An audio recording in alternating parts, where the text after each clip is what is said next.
एकदा त्यांना भेटायला आले. दोघांनी गप्पा गोष्टी केल्या. गांधीजींचे लक्ष मित्राच्या धोत्राकडे गेले. ते मित्राला म्हणाले, अरे इतका श्रीमंत झाला पण तुझे धोतर फाटकेच. मित्र म्हणाला, अरे भाई, श्रीमंतालाही काही अडचणी असतात. गांधीजी म्हणाले, फाटके धोतर नेसण्या इतकं काय अडचण आली.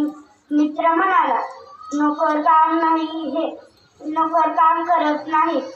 हे ऐकून गांधीजींनी लगेच त्याचे धोतर शिवून दिले.